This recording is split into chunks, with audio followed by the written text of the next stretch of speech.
बहुत बहुत स्वागत है बच्चों आप सभी का आज की इस वीडियो में। और आज की इस वीडियो में हम डिस्कस करेंगे क्लास 11th का आपका एक जो मोस्ट इम्पॉर्टेंट सब्जेक्ट है बच्चों, जो कि 11th क्लास में ऑलमोस्ट सभी बच्चों के पास में होगा। फिर चाहे आप साइंस के स्टूडेंट्स हों, कॉमर्स के स्टूडेंट्स हों या फिर ह्यूमैनिटीज यानी कि आर्ट्स के स्टूडेंट्स हों। जी हाँ बच्चों, आज हम बात करेंगे इंग्लिश कोर के बारे में। ठीक है, अब ध्यान से सुनिए।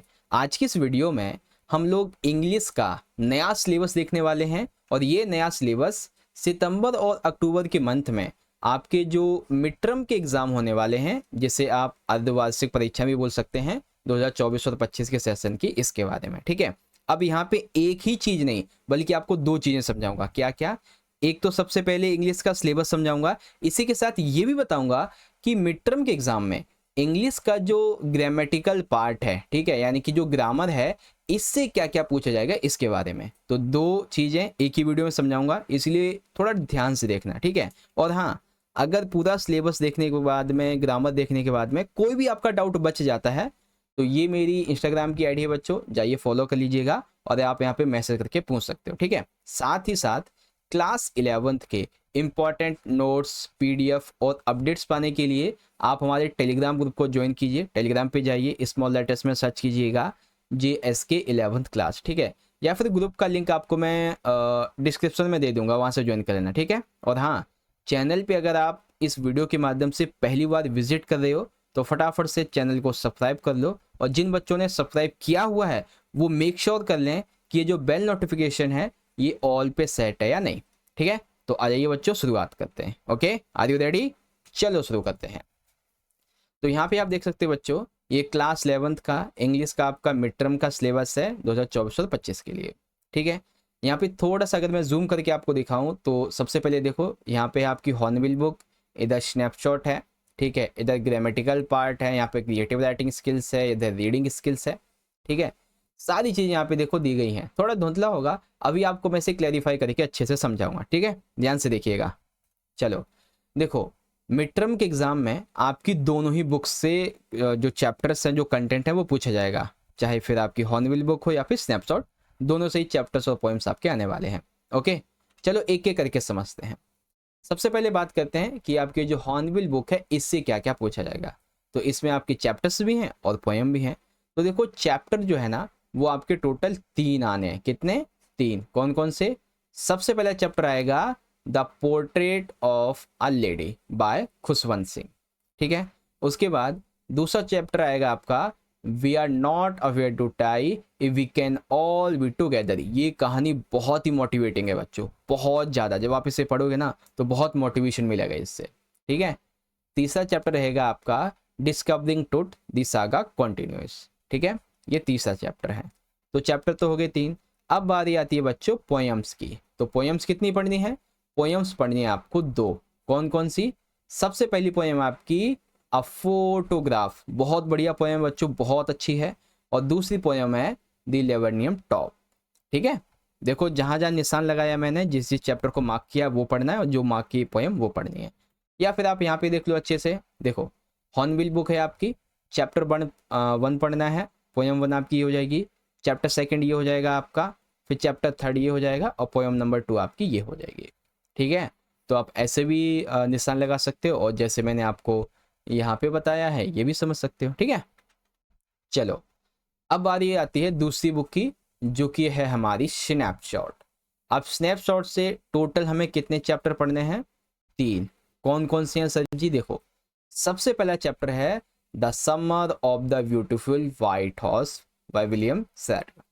भाई ये जो चैप्टर है ना, ये 2 दोस्तों की कहानी है और बहुत ही बढ़िया कहानी है, बड़ा मजा आएगा पढ़ाने में। ठीक है, टेंशन मत लो बच्चों, इन चैप्टर की एक्सप्लेनेशन, इन चैप्टर के जितने भी इंपॉर्टेंट क्वेश्चंस होंगे, एमसीक्यूज होंगे, हर चैप्टर पोएम के आपको मैं करवाऊंगा, टेंशन मत लो। ठीक है, सेकंड चैप्टर है द एड्रेस, ये भी बहुत बढ़िया कहानी है। एंड थर्ड है बच्चों मदर्स डे, ये भी बहुत अच्छी कहानी है। ठीक है, तो ये 3 चैप्टर्स आपको पढ़ने हैं, आप चाहे यहाँ से समझ लो। ठीक है, स्नैपशॉट आपकी बुक है, चैप्टर 1, चैप्टर 2 और चैप्टर नंबर 3, ये 3 आपको पढ़ने हैं केवल, है ना। चलो अब हम बात करते हैं बच्चों इस वीडियो के सबसे अहम पार्ट की, जो कि है ग्रामेटिकल पार्ट। ओके, तो क्लास 11th का इंग्लिश का जो ग्रामर का सिलेबस है अब उसे ध्यान से समझो, ठीक है।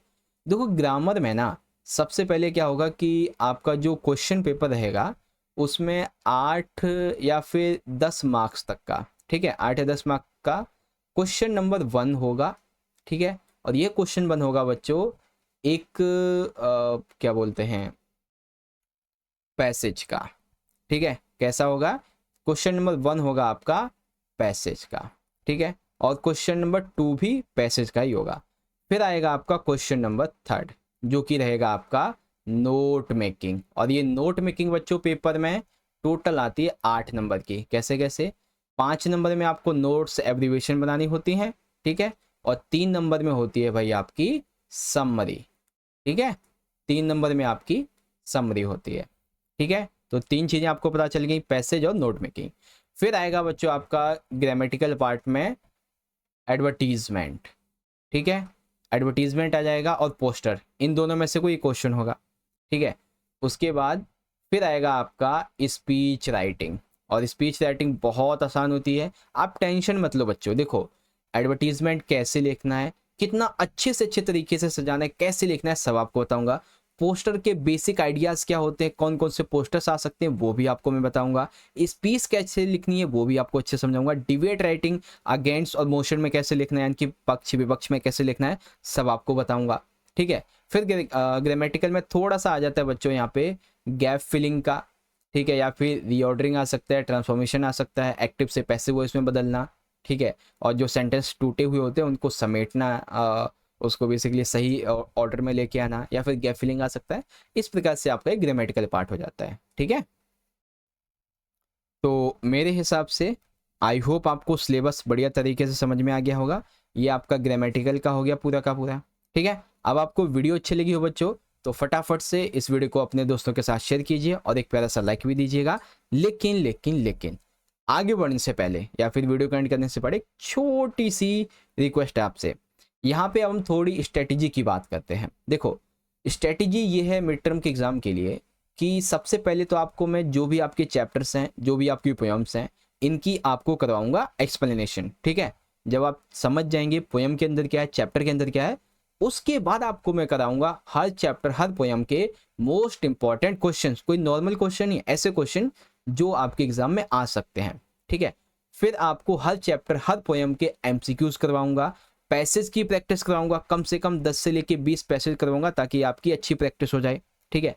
साथ ही पिछले कम से कम 5 सालों के आपको पीवाईक्यू यानी कि प्रीवियस ईयर के क्वेश्चन पेपर्स कराऊंगा, ठीक है, क्योंकि क्वेश्चन वहां से भी रिपीट होते हैं। उसके बाद फिर आपको कम से कम 5 से लेके 10 कराऊंगा सॉल्व सैंपल पेपर आपके मिड टर्म के एग्जाम के लिए, ठीक है। और जब मिड टर्म के एग्जाम चल रहे होंगे उस टाइम पे लूंगा आपके लिए एग्जाम स्पेशल लाइव सीरीज, 1-1, 2-2, 3-3, 4-4 घंटे के, ठीक है। और 7वां पॉइंट, ग्रामर के जो भी टॉपिक्स अभी अभी हमने डिस्कस किए थे ये सभी आपको बहुत ही आसान तरीके से समझाऊंगा, ठीक है। तो ये मेरी स्ट्रेटजी है। स्ट्रेटजी कैसी लगी जरूर बताएं। साथ ही वीडियो अच्छी लगी हो तो लाइक करें, अपने दोस्तों में ज़्यादा से ज़्यादा शेयर करें, कमेंट करके बताइएगा हमारा तरीका कैसा लगा। बाकी मिलते हैं आपसे अगली वीडियो में। बहुत बहुत धन्यवाद। जय हिंद, जय भारत, वंदे मातरम।